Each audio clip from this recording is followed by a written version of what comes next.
Welcome to my YouTube channel Ayesha BTS fictional world. இன்றைக்கி நம்ம என்ன பார்க்க போகிறோம் அப்படின்னா, நம்ம தயங்கோட எஃப்எஃப் ஹை ஸ்கூல் டைரிஸோட பார்ட் 5 தான் பார்க்க போகிறோம். போன பார்ட் பார்க்காதவங்க போய் பார்த்துட்டு வந்துடுங்க, அப்போ தான் இந்த பாட்டு உங்களுக்கு புரியும். எப்படி இருக்குன்னு கமெண்ட்டில் சொல்லுங்கள். சப்ஸ்கிரைப் பண்ணுங்க, சப்ஸ்கிரைப் பண்ணிக்கோங்க. நம்ம இன்ஸ்டா லிங்க் சேனல் அபவுட்டில் இருக்குது, ஃபாலோ பண்ணிக்கோங்க. வாங்க வீடியோக்குள்ளே போகலாம். போன பாட்டு எதோடு விட்டுருப்பேன் அப்படின்னா, நீங்கள் 3 பேரும் பிரின்சிபல் ரூமில் போய் லெட்ரு வைக்க போயிருப்பீங்க. அப்போ ஐஷு வெளியே நின்றுட்டு இருந்திருப்பா. அப்போ சுகா ஐஷுவை பார்த்துருப்பாரு. அதோடு தான் விட்டுருப்பேன். ஸோ அது கண்டினியூ பண்ணிக்கலாம். ஐஷு அப்படியே பெந்து நின்றுட்டுருக்கா. சுகா பார்த்துட்டு, சரி சீக்கிரம் கிளாஸ்க்கு வா அப்படின்ற மாதிரி சொல்லிவிட்டு அவர் பாட்டுன்னு போயிடுறாரு. ஐஷு பார்த்துட்டு, அப்பா ஐயோ போய் தொலைந்தானே சாமி அப்படின்ற மாதிரி நின்றுட்டுருக்கா. நீங்கள் 2 பேரும், மச்சான் யாரும் இல்லைல்ல, யாரும் இல்லை, சீக்கிரம் வந்து தொலைங்கடி போகலாம் அப்படின்ற மாதிரி அவள் கத்துறா. சரி கத்தாத, நீயே மாட்டி விட்டுற போல அப்படின்ற மாதிரி என்ன சொல்கிறா. வாங்கடி அப்படின்ற மாதிரி 3 பேரும் போகும்போது தான் சொல்கிறா, மச்சான் சுகா வந்தாரி. சுகாவா? சுகா வந்து பார்த்துட்டான். என்னன்ட்டு? எங்களை பார்த்துட்டானா அப்படின்ற மாதிரி என்ன கேட்குறா. உங்களெல்லாம் பார்க்கல, நான் வெளியே நின்றுட்டு இருந்தால, என்னை பார்த்துட்டு எதுக்கு இங்கே நிற்கிறேன்னு கேட்டார். நீ நான் சொன்னேன், நான் இப்போ அந்த பதம் முழிச்சேன், என்னை பற்றி தான் தெரியுமா உங்களுக்கு? அப்படி பாவி மாட்டி விட்டுட்டியா? அதெல்லாம் இல்லை மச்சான், அவர் பாட்டு நீ கிளாஸுக்கு வான்னு சொல்லிட்டு போயிட்டாரு. ஏப்பா நல்ல வேலை, அந்த மனுஷன் இருந்தாலும் தப்பிச்சோண்டி அப்படின்ற மாதிரி என்ன சொல்கிறா. கரெக்டு தான், வேறு எவனாவது இருந்திருந்தா அவ்வளோதான், பொட்டு உள்ளே வந்திருப்பானுங்க. இது நிற்கிதுன்னா தெரியும் நம்மளும் இங்கே தான் எங்கேயாவது சுற்றுவோன்னு. நல்ல வேலை சுகாக்கு அறிவில்லை அப்படின்ற மாதிரி நீங்கள் சொல்கிறீங்க. அவ்வளோதான் ஆயுஷுக்கும் வருது. இங்கே பாரு, நீங்கள் யாரை பற்றி என்ன வேணால் சொல்லி சுகாவை பற்றி எதுவும் சொல்லாத. இவன் நடி இப்படி கோவப்படுறா. ரேணு இது சரியில்லடி அப்படின்ற மாதிரி நீங்கள் சொல்கிறீங்க. அவள் எப்போத்துலேருந்தும் சரியில்லை, நீ இப்போ தான் கவனிக்கிறேன் அப்படின்ற மாதிரி ரேணு சொல்கிறா. எனக்கு தான் எதுவும் தெரியல போல் அப்படின்ற மாதிரி நீங்கள் சொல்லிகிட்ருக்கீங்க. இப்படியே போய் கிளாஸில் உட்காந்துக்கிறீங்க, சும்மா உட்காந்து ஃபன் பண்ணிகிட்ருக்கீங்க. வழக்கம் போல் தயங்க தான் நின்று லீடர் வேலை பார்த்துட்ருக்கான். பத்தியாண்டோ மாதிரி லீடர் வேலை பார்த்துட்ருக்கான் அப்படின்ற மாதிரி ரேணு சொல்கிறா. கொஞ்சம் நேரம் வாய் அடக்கி தான் வையேண்டி அப்படின்ற மாதிரி நீங்கள் சொல்கிறீங்க. இதுக்கு என்னத்துக்கு நான் வாய் அடக்கணும்? அந்த சைடு தான் ஜங்குக்கு இருக்கான். வாய் அடக்கி வைக்கிறது தான் நல்லது அப்படின்ற மாதிரி அவள் உட்காந்துட்ருக்கா. மேக்ஸ் மேமும் வராங்க. வந்துட்டு அவங்க போய் உட்கார சொல்லிடுறாங்க. இப்போது அவங்க டெஸ்ட் பேப்பர் கையில் வச்சுருக்காங்க. ரேணு பத்திரி, மச்சான் டெஸ்ட் பேப்பர் வந்துச்சுரி. ஆமாம், அப்படியே 20க்கு 20 எடுக்க போகிறா. அப்படியே ஏன்னு போய் பார்க்குறா அப்படின்ற மாதிரி நீங்கள் சொல்கிறீங்க. ஐஷு பார்த்துட்டு, ஆமாம் அப்படியே வந்து இந்த அம்மா பாஸ் ஆகிற மாதிரி தான், நீ ஃபெயில் ஆகிடுவடியே அப்படின்ற மாதிரி அவள் சொல்லிகிட்ருக்கா. என்ன இது 20 மார்க்கு கிளாஸ் டெஸ்ட் தானே? ஆமாம்மா, இந்த அம்மா அப்படியே எக்ஸாமில் மட்டும் பாஸ் ஆகிடுறாங்க. சரி விடுங்க, நான் அசிங்கப்பட்டதுக்கு நீங்கள் 2 பேரே போதும் அப்படின்ற மாதிரியே உட்காந்துட்டு இருக்கா. சொன்ன மாதிரியே maths ma'am first Renu paper தான் எடுக்கிறாங்க. எடுத்து பார்த்துட்டு, ரேணு மேம் ஃபெயிலு, 8 மார்க்கு. 8 மார்க்கா? ஐயோ எப்படி 8 மார்க் வந்துச்சு அப்படின்ற மாதிரி அவள் பார்த்துட்டு இருக்கா. ஐஷு பார்த்துட்டு, மச்சான் கங்க்ராட்ஸ்டி, 8 மார்க் வாங்கியிருக்கியா அப்படின்ற மாதிரி அவள் சொல்கிறான்.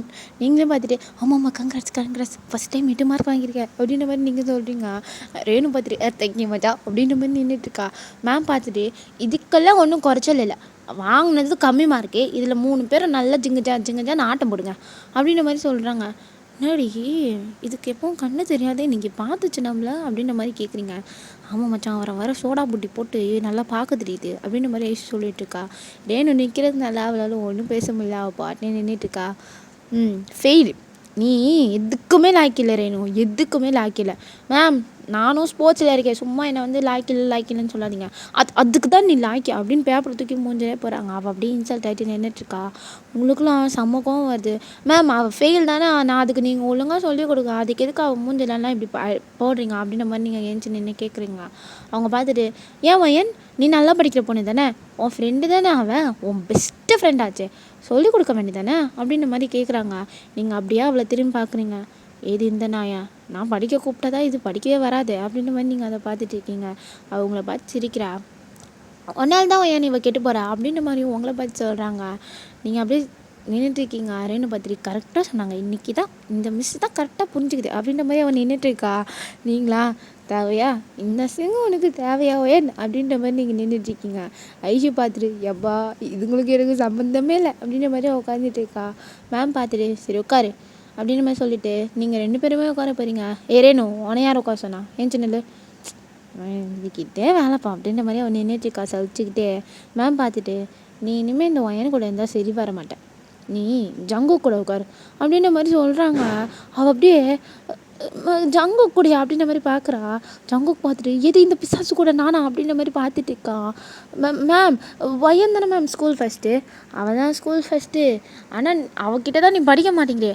சரி அப்போ தேங்க் ஸ்கூல் செகண்டில் மேம் அவன்கிட்ட நான் படிக்கிறேன் மேம் அப்படின்ற போது தேங்க் பார்க்குறான். அப்படி போவே சனி நீ என் பக்கம் வந்துடாதடி அப்படின்ற மாதிரி பார்த்துட்டு இருக்கான் தேங்கு. இங்கே பாரு நான் சனியும் கினியான்னு சொன்னேன்னா அப்படியே மூஞ்சிலே குத்துவேன் தேவங்க அப்படின்ற மாதிரி ரேணு சொல்கிறா. சரி சரி சரி அந்த தயவு செஞ்சு என்கிட்ட மட்டும் வந்துடாத அப்படின்ற மாதிரி அவன் சொல்லிட்டு இருக்கான். நானே உன்ட்ட வர மாட்டேன் மூடிட்டு சும்மா தான் சொன்னேன் அப்படின்ற மாதிரி அவள் சொல்லிட்டு இருக்கா. ஏய் அங்கே தான் பேசிட்டு இங்கே பேசு அப்படின்ற மாதிரி அவங்க சொல்லிட்டு இருக்காங்க. ரேணு அப்படியே பார்த்துட்டு மேம் ஜங்குக் கிட்டலாம் வேணாம் மேம் அப்படின்ற மாதிரி சொல்கிறா. அப்போ அவங்க தேங்க பார்த்துட்டு தேங்க நீ சொல்லிக் கொடுக்குறியாப்பா அப்படின்ற மாதிரி சொல்கிறாங்க. மேம் இல்லை மேம் எனக்கு சொல்லிக் கொடுக்குறதுலாம் வந்து வராது மேம் அப்படின்ற மாதிரி சொல்லிடுறான். அவனை அப்படியே உட்கார வச்சுட்டு வேறு வழியே இல்லை ஜங்குக் தான் உனக்கு சொல்லிக் கொடுக்க போகிறான் அப்படின்ற மாதிரி சொல்லிடுறாங்க. இங்கே 2 பேருக்குமே இடி. ரேணுக்கும் இடி விழுந்துச்சு, ஜங்குக்கும் இடி விழுந்துச்சு. 2 பேரும் முழிச்சிட்டு உட்காந்துட்டு இருக்காங்க. இப்போது மேம் பார்த்துட்டு தயாங் நீ வந்து வயன் பக்கத்தில் உட்காரு, நீ போய் ஜங்குக் பக்கத்தில் உட்காரு அப்படின்ற மாதிரி சொல்லிடுறாங்க. தயாங் வந்து எனக்கு நல்ல சான்ஸ் தான்ப்பா அப்படின்ற மாதிரி அவன் வரான் நோட்டத்தெலாம் தூக்கிட்டு. ரேணு பார்த்துட்டு நகர்லையே அந்த இடத்த விட்டு நகரில். தயாங் பார்த்துட்டு நகர்றி அப்படின்ற மாதிரி சொல்கிறான். முடியாது போடா அப்படின்ற மாதிரி சொல்கிறா. பார்த்துட்டு ரேணு போய் ஜங்குக் பக்கத்தில் உட்காரு அப்படின்ற மாதிரி சொல்கிறாங்க. இது அப்படியே சலிச்சிட்டே போய் உட்கார்றா. தயாங்க அவங்க பக்கத்தில் வந்து உட்காந்துக்கிறான். வந்துட்டேன் பார்த்தியா அப்படின்ற மாதிரி சொல்கிறான். நீங்கள் பார்த்துட்டு ஐயோ இந்த தொல்லை மறுபடியும் வந்துச்சா அப்படின்ற மாதிரி உட்காந்துட்டு இருக்கீங்க. ரேணு அங்கே போய் உட்காந்ததுக்கப்புறம் ஜங்குக்கு ஐயோ இவளுக்கு வேறு நான் சொல்லி கொடுக்கணுமா அப்படின்ற மாதிரி அப்படியே ரேணு செமையாக முறைக்கிறான். ரேணு பார்த்துட்டு இப்போ எதுக்கு என்ன முறைக்கிற? ஐயோ உனக்கெலாம் நான் மேக்ஸ் சொல்லி தரணுமா? சரி ஐயோ இந்த மிஸ்ஸுக்கு அறிவே இல்லை, ஏதாவது நல்ல பொண்ணாக உட்கார வைக்க வேணாம் பக்கத்துலாம் அப்படின்ற மாதிரி சொல்லிட்டு இருக்கான். இங்கே வேற நீ அழகாக இருக்கிறதுனால ஓவராக சீன் போடாத என்ன அப்படின்ற மாதிரி ரேணு சொல்கிறா. நான் அழகாக இருக்க மாதிரி உனக்கு தெரியுதா என்ன அப்படின்ற மாதிரி அவன் வந்து ஒரு மாதிரி ஃபேஸ் கிட்டே வந்து கேட்டுட்டு இருக்கான். ரேணு அப்படியே ஷாக் ஆகிட்டு ஃபஸ்ட்டு தள்ளி நின்று பேசணும் புரியுதா அப்படின்ற மாதிரி அவனை அப்படியே வந்து அவன் ஷோல்டரில் கை வச்சு அப்படியே தள்ளி விட்றா. ஜங்கை பார்த்துட்டு என் தலை எழுத்து அப்படின்ற மாதிரி உட்காந்துட்டு இருக்கான். பக்கத்தில் தான் சுகா மச்சான் நீ என்ஜாய் பண்ணிட்டா அப்படின்ற மாதிரி சுகா சொல்கிறான். ஜங்குக்கு அப்படியே மோறிக்கிறான். சரி நான் வாயை திறந்தாலே ஏதாவது ஆகுது அப்படின்ற மாதிரி சுகா உட்காந்துட்டு இருக்கான். இப்படியே டைம்லாம் பாஸ் ஆகுது. ஈவினிங் ஆகிடுச்சு. நீங்களாம் சைக்கிள் எடுத்துகிட்டு வெளியே போகும்போது அந்த மேக்ஸ் மேம் வெளியே கேட்டான்னு தான் இருக்காங்க. மொத்தம் அந்த மேக்ஸ் மேம் அங்கே நிற்கிட்டடி நான் வரலடி அப்படின்ற மாதிரி ரேணு சொல்கிறான். நீங்கள் பார்த்துட்டு அதுக்காக நீ வீட்டுக்கு போகாமல் இருப்பியா சிவா அப்படின்ற மாதிரி இழுத்துட்டு போகிறீங்க. போனால் அவங்க ரேணு நில்லு மேம் உன்னை என்ன சொன்னேன் நான்? என்ன மேம் சொன்னீங்க? ஜங்குக் கூட தானே படிக்கணும்னு சொன்னேன். ஆமாம் மேம். இப்போ எங்கே போகிறேன் மேம்? வீட்டுக்கு. அந்த ஜங்குக் எங்கே? அது எப்படி மேம் எங்களுக்கு தெரியும் அப்படின்ற மாதிரி நீங்களும் விஷயம் சொல்கிறீங்க. அவங்க பார்த்துட்டு சரி இரு ஜங்குக்கு வரட்டும் அப்படின்ற மாதிரி சொல்கிறாங்க. ரேணுவும் தலையில்த்தே நின்றுட்டுருக்கா. நீங்கள் 2 பேரும் நிற்கிறீங்க. மேம் பார்த்துட்டு நீங்கள் 2 பேர் போகல மேம், அவள் வந்தால் தான் மேம் நாங்கள் போக முடியும். சரி இருங்க அப்படின்ற மாதிரி நின்றுட்டுருக்காங்க. பார்த்தா ஜங்குக்கும் வரான் பைக் எடுத்துகிட்டு. ஜங்குக் மேம் இந்த ரேணு கூப்பிட்டு போ அப்படின்ற மாதிரி சொல்கிறாங்க. எது எது என்ன எது எது இவளுக்கு இனிமேல் நீ தான் பொறுப்பு. அவள் ஃபெயிலியே ஆனானா அதுக்கு நீ தான் பனிஷ்மெண்ட் வாங்கணும் பார்த்துக்கோ அப்படின்ற மாதிரி சொல்கிறாங்க. ஜங்குக் பார்த்துட்டு மேம் இது என்ன மேம் இவள் ஃபெயில் ஆனால் இந்த குட்டச்சி ஃபெயில் ஆனால் அதுக்கு நானா பொறுப்பு அப்படின்ற மாதிரி கேட்குறான். ரேணு பார்த்துட்டு இங்கே பாடுறா என்னை கிட்டச்சின்னா அவள் தான் உனக்கு வாயெல்லாம் பேத்துருவேன். என்ன வாயை பேப்பியா வாடி பயிர் பார்க்கலாம் அப்படின்ற மாதிரி அவன் போகிறான். 2 சண்டைக்கு முட்டுதுங்க. மேம் பார்த்துட்டு ஏன் முன்னாடி சண்டை போடுறீங்களா? இங்கே பாரு ரேணு வாயை அடிக்கிட்டே அப்படின்ற மாதிரி சொல்கிறாங்க. மேம் அவள் தானே மேம் என்னை கூப்பிட்டுச்சு நானே கேளுங்க. மேம் அவள் தான் மேம் என்னை பல்ல பேப்பண்ணா. ஐயோ 2 பேரும் வாயை மூடுங்க அப்படின்ற மாதிரி சொல்லிவிட்டு இங்கே பார்த்து ஜங்குக் அவள் ஃபெயில் ஆனால் அதுக்கு நீ தான் பொறுப்பு அப்படின்ற மாதிரி சொல்லிவிட்டு அவங்க பாட்டு போயிடுறாங்க. ஜங்குக் அப்படியே ரேணு செமையாக முறைக்கிறான். ரேணு அப்படி தான் என்ன இப்போ என்ன பண்ண போகிறா அப்படின்ற மாதிரி போய் கேட்குறா. உனக்கு சொல்லிக் கொடுக்க முடியாது. அப்போ நான் ஃபெயில் ஆகிட்டேன்னா நீ பனிஷ்மெண்ட் வாங்கணும். இப்போ வாங்கின அந்த 8 மார்க்கு கூட நான் அடுத்த எக்ஸாமில் வாங்க மாட்டேன் அப்படின்ற மாதிரி சொல்லிவிட்டு அவள் பாட்டு சைக்கிள் எடுத்துகிட்டு போயிடா. நீங்களும் அவளை பார்த்துட்டு பின்னாடி திரும்பி ஜங்குக்கா பார்த்துட்டு நீங்கள் பாட்டு போகிறீங்க. ஜங்குக்கா செம்ம டென்ஷனில் உட்காந்துட்டு இருக்கான் பைக்கில். ஐயோ இந்த குட்டி சாத்தானை வச்சுக்கிட்டு நான் என்ன பண்ண போகிறேன்னு தெரியலையே அப்படின்ற மாதிரி நிற்கிறான். அப்போ சுகாவும் தயங்க வந்துடுறாங்க. என்ன மச்சாச்சு? ஐயோ அந்த பிஸ்ஸை என் தலையில் கட்டிட்டாங்கடா அண்ணபவி அப்படின்ற மாதிரி தேங்க்ஸ் சொல்கிறான். ஐயோ என்ன பண்ண போகிறேன்னு தெரியலையே அப்படின்ற மாதிரி அவன் சொல்கிறான். வாமச்சான் பார்த்துக்கலாம் அப்படின்ற மாதிரி எல்லோரும் வந்து வீட்டுக்கு போயிடுறாங்க. நெக்ஸ்ட் டே ஆகுது, 3 பேரை வந்து ஸ்கூலுக்கு வரீங்க. வந்ததுக்கப்புறம் நீங்களும் ரெனுவும் பேக்லலாம் வந்து எடுத்து வச்சுட்ருக்கீங்க. ஏய் 2 பேரும் என்னடி பண்ணுறீங்க? நான் வந்து குவிஸ் காம்படிஷனுக்கு போகிறேன் மச்சான். நீனு? நான் வந்து இதில் ரன்னிங்கில் இருக்கேன், அதனால சொன்னால் நான் போகிறேன் அப்படின்ற மாதிரி நீங்களும் ரெனுவும் சொல்லிகிட்ருக்கீங்க. அப்போ நான் என்னடி பண்ணுறது? சாரி மச்சான், இன்றைக்கி நீ தனியாக தான் இருக்கணும். என்னடி சொல்லியிருந்தா நான் லீவ் போட்டிருப்பேன்ல. அதெல்லாம் ஒன்றும் இல்லை மச்சான். என்ன இப்போது நாங்கள் ஹாஃப் டேயில் வந்துடுவோம், போயிட்டு மிஞ்சி போனால் ஒரு 3 மணிக்கு வந்துடுவோம்டா அப்படின்ற மாதிரி நீங்கள் சொல்கிறீங்க. ஆனால் நான் அது வரைக்கும் என்னடி பண்ணுவேன்? நீங்கள் எல்லாமே எனக்கு போர் அடிக்கும். நான் என்ன பண்ணுவேன்? இது வரைக்கும் நான் தனியாக இருந்ததே இல்லை ஸ்கூலில், தெரியும்ல உங்களுக்கு. என்ன பண்ணுறது? எங்களுக்கே காலைல தான் சொன்னாங்க, இது வரைக்கும் கன்ஃபார்ம் ஆகலை. இன்றைக்கி காலையில் தான் கன்ஃபார்ம் ஆச்சு. மேம் ஃபோன் போட்டு சொன்னாங்களா? எனக்கும் நீ கால் பண்ணி சொல்லியிருக்கலாம்ல. சாரி சொன்னோம். நீ இன்னைக்கு மட்டும் அட்ஜஸ்ட் பண்ணிக்கோ, நாங்கள் போயிட்டு ஒரு ஈவினிங் போல் வந்துடுவோம். ஆனால் எனக்கு பயமாக இருக்குது. எதுக்கு பையன், நம்ம ஸ்கூலில் தானே இருக்க போகிறேன். எவனாவது உங்ககிட்ட வந்தானோ பல்ல உடச்சிருவேன்னு தெரியும், சரியா? அதனால் நீ எதுவும் பயப்படாத அப்படின்ற மாதிரி ரேணு சொல்லிட்டுருக்கா. சரி பத்திரமா போயிட்டு வாங்கண்ணா. நாங்கள் பத்திரமா போயிட்டு வரோம், நீ பத்திரமா இரு. இங்கே பாரு, ஃபஸ்ட்டு ஒன்று சொல்கிறேன், எவனாவது ஏதாவது வேலை செய்ய சொன்னோன்னா ஃபஸ்ட்டு நீ செய்யாத என்ன. யாராவது எதாவது சொன்னாங்கன்னா என்கிட்ட சொல்லு நாளைக்கு. சரி அப்படின்ற மாதிரி அவள் சொல்கிறா. சரி நீங்களும் ரேணுவும் கிளம்பிடுறீங்க. அவள் ஒரு மாதிரி சோகமாக உட்காந்துட்ருக்கா. சுகா, ஜங்குக், தயாங்கெலாம் அப்போ தான் வரானுங்க. ஜங்குக்கும் தயாங்குக் கூட வெளியே எங்கேயோ காம்படிஷன் தான் போகிறானுங்க. ஸோ சுகா அப்படியே உட்காந்துட்ருக்கா. டேய் உனக்கு பேஸ்கெட் பால் மேட்ச் இல்லை? எனக்கு இன்றைக்கி இல்லை, நாளைக்கு தான். ஓகே அப்படின்ற மாதிரி தயாங்கும் ஜங்குக்கும் கிளம்பி போயிடுறாங்க. சுகா அப்படியே ஐஷோ தான் பார்த்துட்ருக்கான். அவள் அப்படியே புக்கை எடுத்துகிட்டு வச்சுட்டு படிக்கிற மாதிரி ஒரு மாதிரி சோகமாக உட்காந்துட்ருக்கா. சுகா அப்படியே என்ன ஆச்சு அவளுக்கு? அந்த ஒயனும் ரேனும் குட்டி சாத்தான் ரெண்டும் இல்லைன்றதுனால சோகமாக இருக்காளோ? சரி பார்த்துக்கலாம் அப்படின்ற மாதிரி அவன் உட்காந்துட்ருக்கான். இப்படியே கொஞ்சம் டைம் பாஸ் ஆகுது. இன்டர்வலில் ஐஷு வந்து அப்படியே சோகமாக கேன்டீனுக்கு போகும்போது அவங்க கிளாஸ் பசங்க 4 பொண்ணுங்க அராத்துங்களாக இருக்கும். அதுங்க வந்து ஐஷு வந்து வழிமறைக்கிறாங்க. என்ன வேணும் உங்களுக்கு? இன்றைக்கி தான் இந்த சிலுவண்டி தனியாக மாட்டிருக்கு, ஏதாவது பண்ணணும்லடி அப்படின்ற மாதிரி கேட்குறாங்க. ஆமாம் கண்டிப்பாக ஏதாவது பண்ணணும் அப்படின்ற மாதிரி பக்கத்தில் ஒரு பொண்ணு சொல்கிறா. ஐஷு பார்த்துட்டு, இங்கே பாருங்கள், இதுக்கெலாம் எனக்கு டைம் இல்லை, தள்ளுங்க அப்படின்ற மாதிரி அவள் போக பார்க்குறா. அவள் பார்த்துட்டு, இங்கே பாரு ஐஷு, என்ன நினச்சிட்ருக்க? நீ ஃபஸ்ட்டு எங்ககிட்ட வாங்கின அடிலாம் உனக்கு ஞாபகம் இருக்கா இல்லையா அப்படின்ற மாதிரி கேட்குறாங்க. என்னென்னா, நீங்கள்லாம் வந்து க்ளோஸ் ஆகிறதுக்கு முன்னாடி இவங்க வந்து ஐஷுவை புள்ளி பண்ணிட்டு இருந்திருப்பாங்க. நீங்களாம் க்ளோஸ் ஆனதுக்கப்புறமா உங்களை பற்றி அவங்களுக்கு தெரியும். உங்ககிட்டலாம் யாரும் வாலாட்ட முடியாது, உங்ககிட்டே ரேணுக்கிட்டேயும். அதனால தான் வந்து அவங்க வந்து இத்தனை நாள் ஐஷுக்கிட்ட வந்திருக்க மாட்டாங்க. இன்றைக்கி நீங்கள் 2 பேர் இல்லாததுனால இப்போ அவங்கக்கிட்ட வந்து வம்பு இழுத்துட்டு இருக்காங்க. மேடம்க்கு ஞாபகம் இருக்கும்னு நினைக்கிறேன் அப்படின்ற மாதிரி அந்த பொண்ணு சொல்கிறா. ஐஷுக்கு ஒரு மாதிரி ஷிவர் ஆகுது. அவள் அப்படியே பயந்துகிட்டே பார்த்துட்ருக்கா.